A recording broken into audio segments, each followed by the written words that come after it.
کسی بستی میں ایک عورت بڑی صالح اور پاک باز عبادت گزار ہر وقت اللہ کی یاد میں مشغول رہتی تھی۔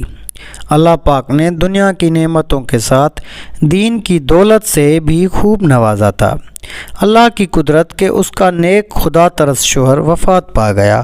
اس کا ایک ہی لڑکا تھا۔ اس نیک عورت نے اس لڑکے کی بہت اچھی طرح سے پرورش کی، ناز و نعمتوں سے پالا، تعلیم بھی اچھی دلائی۔ لڑکے نے جب دنیا کے میدان میں قدم رکھا تو ہر طرف اس کے حسن سلوک کے چرچے ہونے لگے۔ شریف لوگ اس کو عزت کی نگاہ سے دیکھتے، بیوہ عورتیں اس کو دعائیں دیتی، یتیم بچے اس کے قدموں میں آنکھیں بچھاتے۔ یہ سب اس وجہ سے کہ وہ ہر ایک سے حسب مراتب پیش آتا۔ وہ غریبوں سے ہمدردی کرتا، خیرات صدقات دیتا۔ غرض اس کی بستی میں کوئی ایسا فرد نہ تھا جو اس سے خوش نہ تھا۔ اس کی بستی والے ایسے نیک لوگ تھے کہ ہر گھر سے قرآن پاک کی تلاوت کی آواز آتی تھی۔ مساجد میں درس قرآن اور اللہ کے ذکر کی مجلسیں ہوتی تھیں۔ غرض اس بستی کا ہر گھر جنت کا نمونہ تھا۔ ہر فرد دوسرے کا غمخوار، ایثار اور شرافت کا پتلا تھا۔ یہ لڑکا دیہات سے باہر شہر میں آنے جانے لگا۔ کچھ عریانی اور بے حیائی کا مظاہرہ کرنے والی عورتوں پر اس کی نظریں پڑنے لگیں۔ آہستہ آہستہ اس کی دوستی نیکوں سے ہٹ کر بدوں سے بڑھنے لگی۔ پھر وہ راستے سے بھٹک گیا۔ بد کردار دوستوں کے مشورے سے اس نے والدہ کے کھیت دیہات کی پرسکون زندگی کو خیر آباد کہہ کر شہر کی فضا میں اپنا ڈیرا ڈال دیا۔ اس کے ڈیرے میں اب ہر قسم کے اوباش دوست اس کے گرد جمع ہونے لگے۔ ان بد کردار دوستوں نے اسے راہ حق سے ہٹا دیا۔ ماں مسئلے پر بیٹھی ہر وقت اس کے لیے دعائیں کرتی۔ کبھی کبھی ماں سے ملنے شہر سے گاؤں چلا جاتا۔ آہستہ آہستہ وہ وقت آیا کہ مہینوں میں ایک چکر لگاتا۔ اسی اثناء میں اس کے بد کردار دوستوں کے ذریعے اس کی شناسائی ایک بد کردار عورت سے ہو گئی، اور وہ اس کا اس قدر اسیر اور فریفتہ ہوا کہ اپنے باپ کی جائیداد فروخت کر کے اس پر لٹاتا رہا۔ آخر وہ وقت آیا کہ وہ عورت جس نے اپنے نیک دل شوہر کی زندگی میں کبھی کوئی دکھ نہیں دیکھا تھا، اب دوسروں کے گھر مزدوری کرنے لگی۔ بیٹا جب کبھی گاؤں آتا تو ماں مزدوری کے پیسوں سے بیٹے کو گھی لے کر دیتی، کوئی چیز بنا دیتی اور دعاؤں کے ساتھ رخصت کرتی۔ کافی عرصہ گزر گیا، لڑکا ماں کو ملنے نہ آیا۔ ماں بیٹے کی جدائی میں اپنے ہوش و حواس کھو بیٹھی۔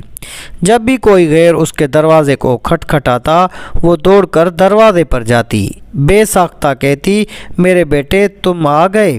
بیٹے تم نے اتنی دیر کیوں لگائی؟ جب معلوم ہوتا کہ گلی کے کسی بچے نے دروازہ کھٹکھٹایا تھا تو دل پر ہاتھ رکھ کر پھر مسئلے پر آ بیٹھتی اور رونا شروع کر دیتی۔ روتے روتے اس نیک دل کی بینائی بھی جواب دے گئی، اور پھر جب اس لڑکے کے پاس کچھ نہ رہا تو اس عورت نے اپنے یاروں سے مشورہ کیا کہ اب اس سے جان چھڑائی جائے۔ مشورہ یہ طے ہوا کہ اس سے یہ فرمائش کی جائے کہ میری محبت جب ہی آپ سے رہے گی کہ اپنی ماں کا دل نکال کر لاؤ، اس طرح وہ فرمائش پوری نہیں کرے گا تو خود ہی جان چھوٹ جائے گی۔ اس بد کردار عورت نے یہی فرمائش کی۔ وہ انسان جو ایک وقت میں فرشتہ تھا آج خواہش نفس کی خاطر شیطان سے بھی بدتر ہو گیا اور اس فرمائش کو بھی پورا کرنے پر تیار ہو گیا۔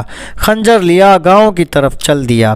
عرصہ دراز کے بعد جب یہ بد نصیب دروازے پر پہنچا، آواز دی، ماں فرحت و خوشی سے دروازے کی طرف بڑھی، منہ سر چوما اور سینے سے لگایا۔ اس بدبخت نے خنجر نکالا، ماں کے سینے پر مارا، ماں کا دل نکال کر چل دیا۔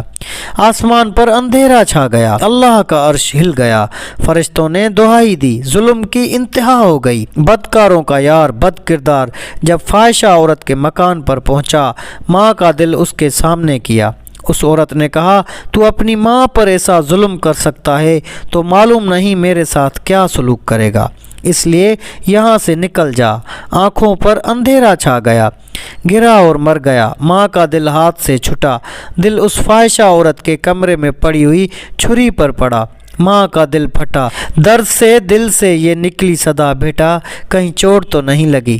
ماں کی عظمت، ماں کی شفقت، ماں کی محبت، ماں کے احسانات کو نظر انداز کر کے عورتوں کے آگے جھکنے والوں اور ماں کو حقارت کی نظروں سے دیکھنے والوں، تم پر اللہ کی لعنت، تم پر فرشتوں کی لعنت، تم پر پیغمبروں کی لعنت، تم پر تمام نیک انسانوں کی لعنت۔